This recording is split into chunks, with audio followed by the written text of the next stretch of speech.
Hey guys, Sharkin here, and welcome back to another gold farming video. Today, we'll be looking at the long-awaited Shadow Labs farm. A while ago, I was running Shadow Labs and came across these mobs I thought I can kill with a monk while mostly AFK, of course using Chi Orbit and a monk statue. At the time, I was just farming for recipe and just killing the last boss, so it's just something passed by and it caught my eye. It took me a while, but I finally got time to take a look at it. And over the last few weeks, I have been testing it, and testing it a lot. I've had whispers every day asking me, hey Sharkin, what are you farming inside Shadow Labs? And I had to keep saying to wait, as testing is a must. To see if a farm is worthwhile, of course. So after all this testing, I'm here to share the results and exactly how you can do this farm as well.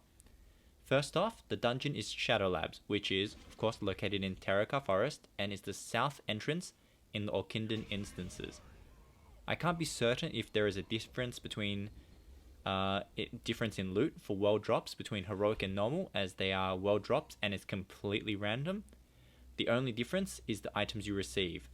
In normal mode you get a mark of Sargeras, and in heroic you will receive a mark of Kil'jaeden. Both for the same rep, just for a different level of the rep. The Sargeras one is worth a bit more, but depending on realm, this can vary.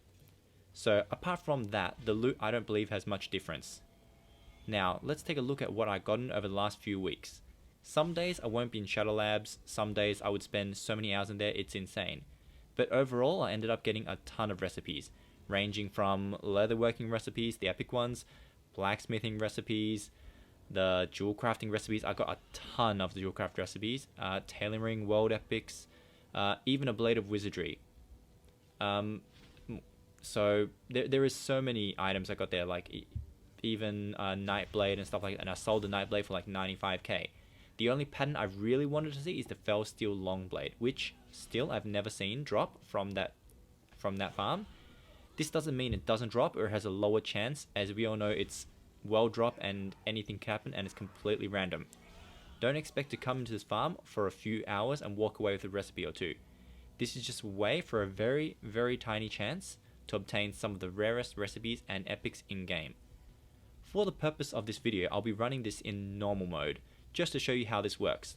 First, all you need to do is run this normally up to the last room and ensure nothing is following you. Alright guys, when you're here, you want to make sure that everything's killed, and as you can see there's a brand fresh spanking new room and you can see all the adds attacking the boss. There's a couple of ways to do this. So there's the way we first found out, where we tested for the first 5 minutes and we just put it down. And then there's the second method. It's up to you guys which you want to pick, depending if you feel the second method is a bit dodgier, but it's up to you. And I'll show you the second method as well, which is the more optimized method, which gets you double the amount of kills per hour, or a little bit more than double. Alright, so we're just going to show you exactly how to do it first. So the first thing, as you guys notice, there's mobs that keep spawning from each side of the room, and you can see that, like, if you kill this group here, this one here, the two, that one stops spawning. If you kill this group here, the one next to it stops spawning. And everyone in front of it stops spawning. So what you want to do is you want to head to the back, which is what we are going to do. So the first one spawns here. So you can just stand here. You can't use a statue for this one. So if you stand just around here, you'll mainly get it, but sometimes it attracts this one, and as soon as he dies, or any one of the group dies, well actually the entire group, as soon as the entire group dies, it will stop spawning. As you can see, it spawns very, very slowly, and you're just waiting for stuff to slowly appear from this one. We'll see if any appears. We'll kill this guy quickly. I believe he should spawn from here. If not, we will see. There we go. And as you guys can see, you have to get the perfect positioning, and he just keeps dying, and you just loot. It's very nice, very simple. And he'll spawn around once every 8 seconds, I believe it is. But I think I had to kill him first. There we go. And as you guys can see, but sometimes he runs past you, and sometimes, as you guys can see, Murmur steals the kill. As you guys can see, he stole that kill there. And he can steal your kill. He can steal it pretty much instantly. And sometimes it just runs right past you and it will do it. Like, it'll run around. So that's the first method. Very nice, very simple. Sometimes it gets to here and then your little AoE accidentally kills him. And then it stops the entire spawn. It ruins it all. So I'm going to show you exactly how to do it the second method. The second method is going to get you 2 spawns every 8 seconds, which is a lot better. So the first thing we're going to do is we're going to go make a pre-made group, go to start group, name it whatever you want, list the group. Then what we're going to do is we're going to leave the party. And it should give us a 1 minute countdown, and I will speed this up. There we go, there's the countdown, and I'll speed this up for you guys. Alright, we have around 10 seconds left. So the reason we are killing Murmur is because we want him out of the picture. He's a very annoying guy. Who likes Murmur getting in your way? So we're going to kill him, and it's going to teleport us out in the last second. That way, because the ads spawn ads and stuff like that, so you wanted to time it so you kill him just before you teleport. You can have 5 seconds, something like that, as long as you teleport out, and all those ads will stay. It's the same thing as if you're doing a heroic or normal. This is one I'm showing you is normal. If you're doing a heroic, you can actually just go here, extend the lockout, and then it will be done. And all the mobs will be there. Every time you extend, all the mobs will be alive. Every single mob in the dungeon, just the bosses are dead. So it's up to you. When you teleport out, you don't want to reset, because this is normal mode. In heroic, you can't actually reset it. So once we go back in, I will just run through this dungeon, and I will explain more when we get there.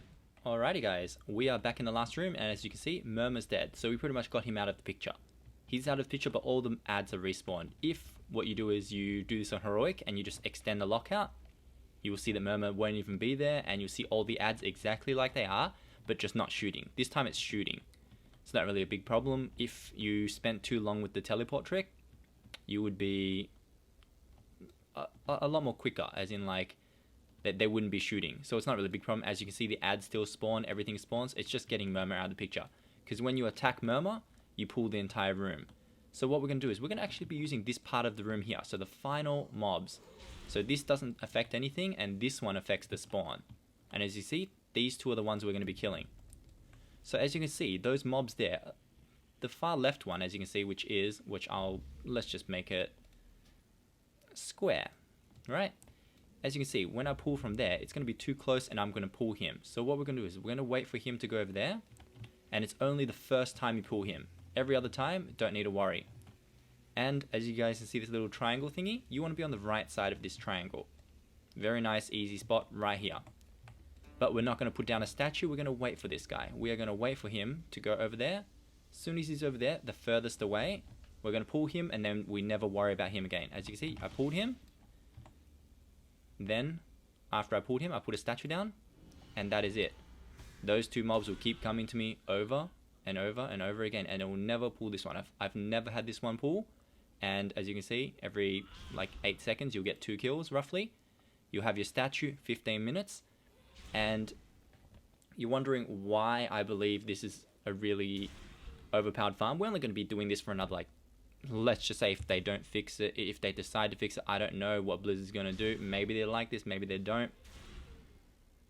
We don't know. You look at all those people in Silithus right now, it's up to you if you want to do this kind of thing. All I've shown you is what you can possibly get from here and what you can not get from here. So what makes this so overpowered is usually we loot every 2 minutes. But because it's a dungeon, you have to loot. The loot despawns every 5 minutes. So you can just leave this here for 5 minutes and come back. You can leave a timer, or you can just use your statues timer, which is down here for me, and just loot every 5 minutes. You're going to get a ton of stuff just every time you loot.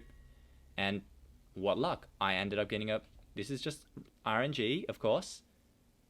You could be spending here for 10 hours and get absolutely nothing. Or you can spend 5 minutes here and get your Fell Steel Longblade. We don't know what would happen. I've seen 2 Blade of Wizardry drop. I've seen a ton of other items drops, which I showed you at the start of the video, and it's quite easy. So you can just, you know, still be playing, do whatever you feel like doing, or doing your auctions on a second account. Whatever you guys choose to do, that's up to you. If you don't want to do this farm, by all means, that's up to you.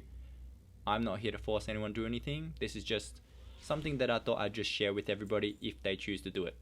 Because this Chi orbit will be removed in BFA, I'm pretty sure, because it's not even in the beta now, and I heard about that wasn't going to be in it. But like I said, anything could change. Blizzard could decide to put it back in. Well, it's up to Blizzard. But for now, if it's here, it's just a clever use of game mechanics. Me getting rid of this guy is the exact same as me running heroic version killing every boss, and just extending tomorrow, and all these ads will be here without me doing anything. I can kill the ads today and tomorrow extend lockout and the ads will be there. Just Murmur won't be there. So it depends how you want to see this, and depends if you guys want to do it. Anyways, I thought I'd just share with you because I have had a lot of success here. Of course, I have tested for a lot of hours. It's a really, really big hit and miss, but it could possibly be a big hit that gives you 200,000 in a pattern that could be not seen on your server for a year or two. Anyways, guys, I hope you enjoyed this video, and I hope you guys have a good one. Bye-bye.